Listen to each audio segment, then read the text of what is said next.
There's a thing called intestacy. Intestacy means Bill doesn't have a plan. So what that means is DC, Maryland, Virginia have made a plan for me. The problem is I don't get to say any say on who's in charge. I don't get any say on who gets what. But as long as you're okay with that, hey, they made one for you and it's free. The fact is, though, I mean, every intestate case I've seen, people, or almost everyone, people that they would not have included in their plan gets it. So you worked hard to earn it, to get it. If you make your simple plan, it will be effective. The judges would rather you have this. They don't want the fighting and he said, she said. They're like, this is what Bill wanted, this is what we're doing. So intestacy means you have a plan. And again, the court will bend over backwards to enforce it. And Bill, if I may add, I think also one of the common misconceptions with estate planning has always been it's for the wealthy. We hear it all the time. We still don't know where Prince's estate ended up going. So we hear these things all the time. But I think that's definitely important so that people are actually doing, telling people. Well, that's an excellent point. I can tell you where over 50% of his estate went. Remember, the 4.45 million is the estate tax credit level. I've read 65 million. I mean, number may be higher or lower. So everything over the 5 million, Uncle Sam took 50. The state has a state tax. Minnesota. Michael's helping us here. They took like 50. So about 15%. So 65% of it went into the tax coffers. So let's just say the Prince of Music wasn't paying Prince Finance. Right. And so he could have avoided that. He could have had the Prince Foundation to get whatever. But again, those are mistakes that people make. Because again, it's not going to happen to me. So it's a classic example of not preparing. And again, that's a lot. So hopefully we provided you with wonderful tips this evening. I did want to make sure we had enough time for questions. I saw a few hands up before, so let's use this time now to answer some additional questions from the audience, and then we'll go ahead and wrap up. So I think we have questions in our I'm just going back to Medicare, and in particular Part A.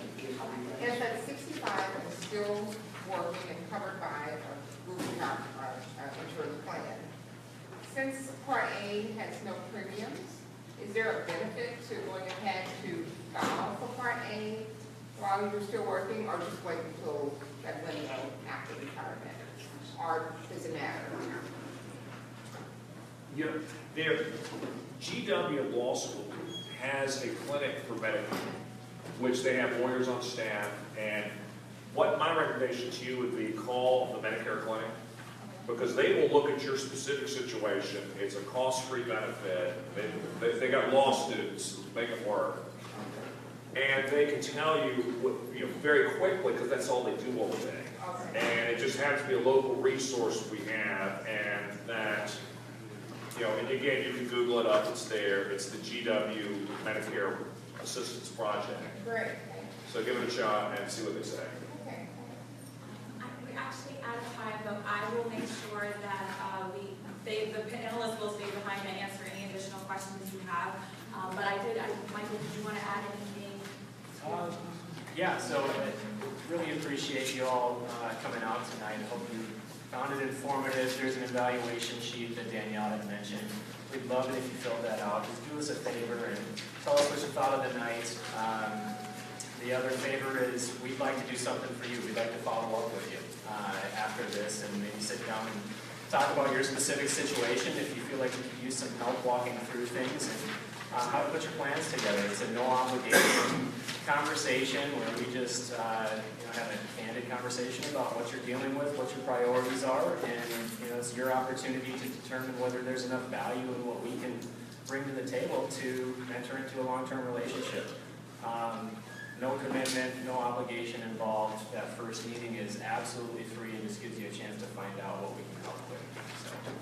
So I just want to use this time to thank our presenters. Thank you so much, John, Michael, and Bill. You were wonderful. I appreciate you being here. I think we all thank you so much.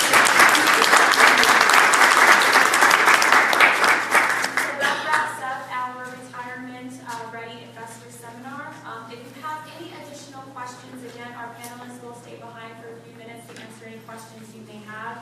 As Michael noted, we do have our evaluation form at the bottom. We also have a consultation request. So if you would like more information dealing with your specific needs, please go ahead and fill that out. This presentation, again, has been recorded, so Facebook Live, thank you so much for joining us. So if any of you want to watch the recording again, please go on the Congressional Federal Facebook page. It's live there. You'll be able to see the recording as much as you need to. We also have our membership relationship managers in the back here. So if you have any questions about becoming a Congressional Federal member, please go ahead and speak with them after the presentation. We also want to give thanks for you all coming here this evening. So we have gift bags along the side here. So please go ahead and take one before you leave. And thank you so much.